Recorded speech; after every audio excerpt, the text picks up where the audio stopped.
Hello, Victorians! Update 1.10, as well as the accompanying National Awakening DLC, is out, bringing many changes to culture, religion, balance, and extra content to many nations to the game. In this video, you will learn all you need to know to master all the changes made to the game. So let's dive right in. Fervor is a measure of a particular culture's nationalistic and patriotic spirit. It is generated by having a lot of academic pops of a particular culture. It is also increased by being at war and having a highly leveled up education institution. It is useful for getting pops of a particular culture not assimilated, increasing war support, moving politics in a more nationalistic direction, which can be useful for funneling pops into cultural majority movements instead of other more problematic ones. High fervor will also result in an increase of liberty desire for subjects without the subjecthood citizenship law enacted. If the AI countries have high cultural fervor, they'll be more bold and nationalistic when it comes to seeking out and pressing their claims, humiliating their rivals, and enacting nationalistic laws.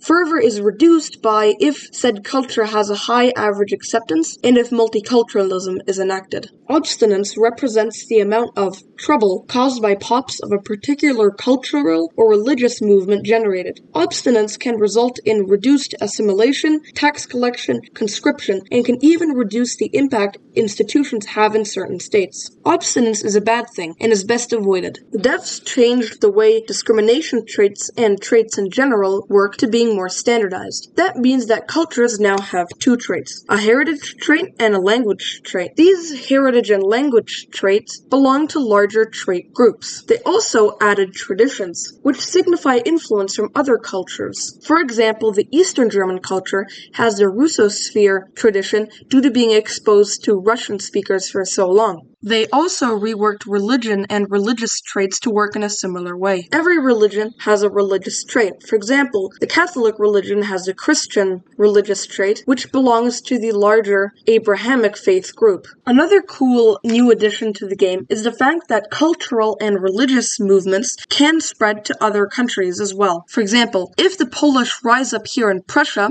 the movement will spill over to Austria and bolster the Polish national movement in Austria as well by boosting their fervor, their support for their movement, and boosting their activism. In my opinion, this makes total sense and is a very good and reasonable addition to the game. The developers also changed the way the Promote National Values decree works. Now you do need nationalism to use it, but it has been buffed seriously in the fact that now assimilation in homeland states through this decree is allowed. If you've been playing Victoria 3 for longer, you'll know that assimilation in homeland states was disabled, which was a big pain. I'm very happy with this change. If you look around the map a little, you'll notice that a couple of changes have been made. First of all, Silesia has been split into two, with Lower Silesia and Upper Silesia, as well as Austria getting a piece of it instead of the regular Old Silesia. As well as that, the border between Saxony and Lower Silesia has been changed to be more historically accurate.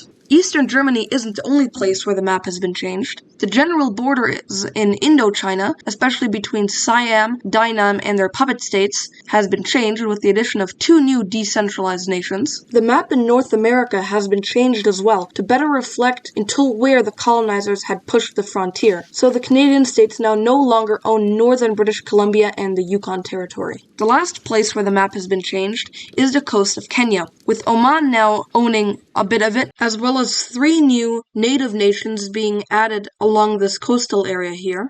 This is meant to change the balance and stop Great Britain from immediately owning all of East Africa, and to give the player a shot as well. But why don't we now address the elephant in the room, the addition of three new countries, namely Hungary, Croatia, Slavonia, and Transylvania. These three new countries have been added not as puppets or as personal unions, but as crown lands. A crown land is a new subject type special for Austria to signify the special relationship that Austria and the dynastic Habsburg dynasty had with the Hungarians, the Transylvanians, and the Croatians. The DLC National Awakening mainly just adds content for a lot of the Balkan nations, not just for Austria and Hungary, but also for Montenegro, Serbia, Greece, the Ottoman Empire, Croatia, and Transylvania, just to name a few. So if you're interested in the Balkan region and would like to see more content for your favorite nation, patience, the National Awakening DLC could be the right one for you. Update 1.10 also adds many new companies to the game, not just for Austria, Prussia, and Italy, but also for the entire Balkan region, France, Great Britain, Russia, and North America.